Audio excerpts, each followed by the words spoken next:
Bonjour et bienvenue à tous et toutes dans ce journal hebdomadaire Le Tibet cette semaine.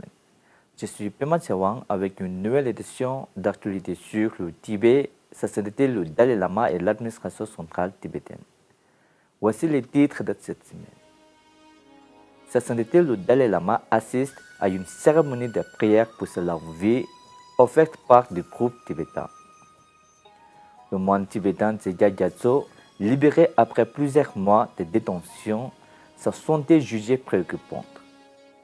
Résolution historique, le Sénat tchèque appuie la réincarnation du Dalai Lama et refuse toute ingérence chinoise.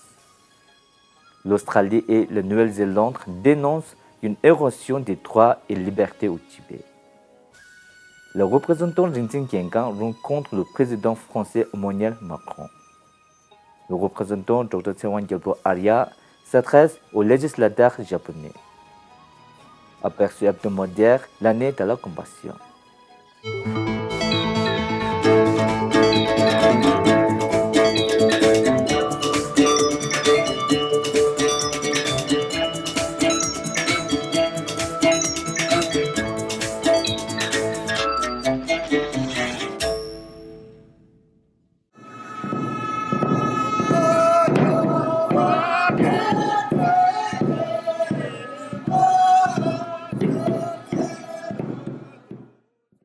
Le 25 mars, sa sainteté le Dalai Lama a assisté à une prière pour sa longue vie qui lui a été adressée par trois associations tibétaines, l'Association des habitants du Tibet central, l'Association des habitants de la région de Zhejiang au Kham et l'Association des habitants d'Akiron.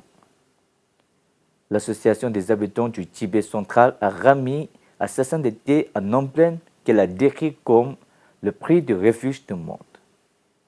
L'Association des habitants de Degang Zhejiang a également remis à sa sainteté un souvenir spécial. Environ 4000 personnes ont assisté à l'événement. Des informations fiables provenant des médias tibétains en exil ont confirmé que le moine tibétain Dzogchen Gyatso a été libéré de sa détention en Chine dans un état de santé gravement affaibli. Selon certaines informations, Dzogchen Gyatso, un moine de 48 ans du monastère de Tsang à Tsaoula au Tibet, a été placé en détention de force par la police de sécurité chinoise de la ville de Xining vers le 2 juillet 2025, puis libéré 6 mois plus tard, le 2 janvier 2026. Malgré sa libération, il continue de souffrir de graves problèmes de santé, notamment d'une détérioration de la vue causée par une exposition prolongée à un éclairage intense pendant sa détention et de douleurs persistantes aux genoux. Depuis sa libération, les autorités chinoises ont continué à surveiller d'après tous des déplacements, l'ont convoqué à Xining 3 jours après sa libération et lui ont demandé de signer un document dans lequel il s'engageait à mener aucune activité contraire aux souhaits du gouvernement chinois. Avant son arrestation, Dzogchen Gyatso enseignait la langue tibétaine à l'école des 5 sciences du monastère de Tsang et depuis l'arrestation de son parent, Khyentrup Gyatso en 2008, lui-même et de nombreux membres de sa famille ont été soumis à des harcèlements, des interrogatoires et une surveillance répétée de la part des autorités chinoises.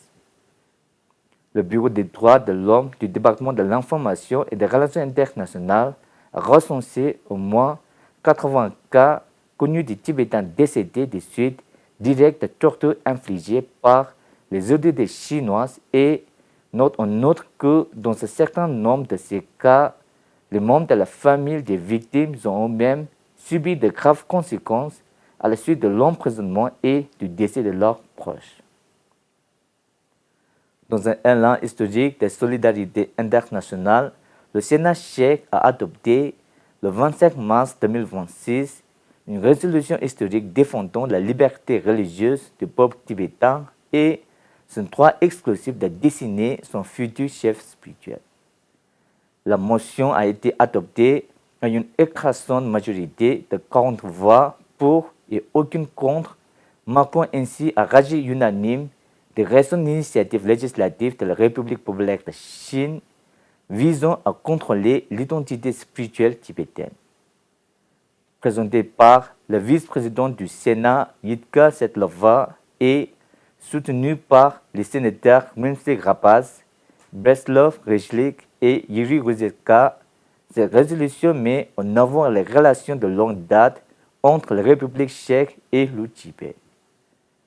Saluant cette résolution, Thilé Chuki, représentant de la société le Dalai Lama auprès du bureau de Tibet à Genève, a déclaré que la République tchèque réaffirmait son héritage de défenseur de la dignité humaine en se rangeant aux côtés du peuple tibétain dans la lutte pour le droit de choisir ses propres dirigeants.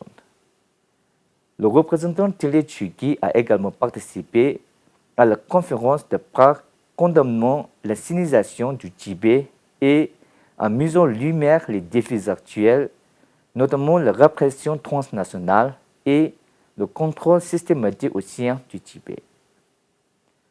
La conférence intitulée « La sinisation du Tibet » a été organisée par le député Elena Lonsatlova en coopération avec le projet Synopsis et l'Institut oriental de l'Académie tchèque des sciences au Sénat de la République tchèque. L'événement a réuni des parlementaires, des universitaires, des journalistes et des représentants tibétains afin de discuter de la situation politique et culturelle au Tibet sous contrôle chinois. L'Australie et la Nouvelle-Zélande ont explicitement fait part de leurs préoccupations concernant la situation des droits de l'homme au Tibet lors de leur dernière consultation ministérielle conjointe qui se sont tenues le 17 mars 2026. Dans une déclaration commune publiée à l'issue de consultations ministérielles Australie-Nouvelle-Zélande sur les affaires étrangères et la défense, les ministères des deux pays ont exprimé leur profonde inquiétude face à l'érosion des droits et libertés religieuses, culturelles, éducatives et linguistiques au Tibet. La réunion en semaine 2+2 rassemble les ministères des Affaires étrangères et de la défense des deux pays afin de coordonner les priorités en matière de stratégie, de sécurité et de politique étrangère. Les discussions de 2026 se sont tenues à Canberra. Le président français Emmanuel Macron a exprimé son profond respect pour sa sainteté le Dalai Lama lors d'un bref échange avec Rinzin Kenkang, représentant de sa sainteté le Dalai Lama auprès de l'Union européenne, de l'Europe occidentale et du Maghreb à l'occasion de l'inauguration de l'exposition Biblo au célèbre Institut du monde arabe à Paris. Le représentant Rinzin Kenkang a pris part à la prestigieuse inauguration de l'exposition Biblo au célèbre Institut du monde arabe à Paris, marquant ainsi un moment notable de diplomatie culturelle. Sa participation a particulièrement retenu à l'attention car elle constituait une expression significative de la présence culturelle sur la scène mondiale. L'invitation avait été lancée par le président de l'Institut, Anne-Claire Legendre.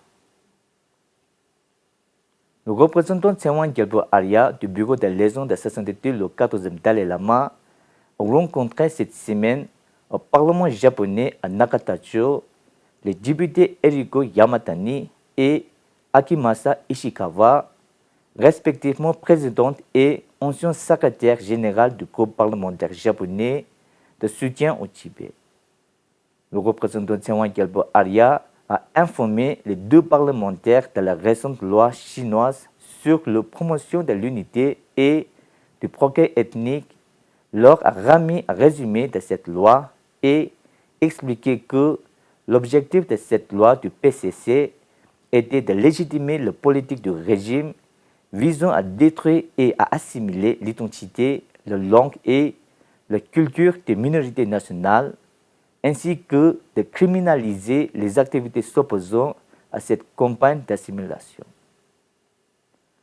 Le bureau d'information du Tibet à Canberra en collaboration avec le Grand Stupa de la Compassion universelle, a organisé un symposium international au Grand Stupa de Bendigo le 22 mars dans le cadre de l'année de la compassion.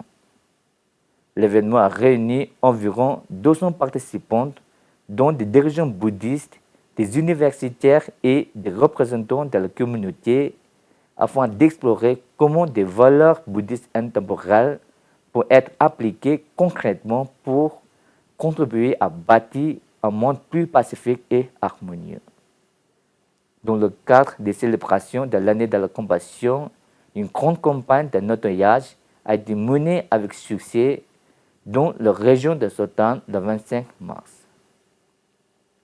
Cette initiative a été organisée sous l'égide du comité local d'organisation du Kodin de la colonie tibétaine de Katok à Sotan. Une soixantaine de personnes, parmi lesquelles des habitants de la colonie et des membres du monastère Nyingma de Katok, ont pris une part active à cette campagne. C'est tout pour cette semaine. Merci d'avoir suivi Tibet TV. À la semaine prochaine.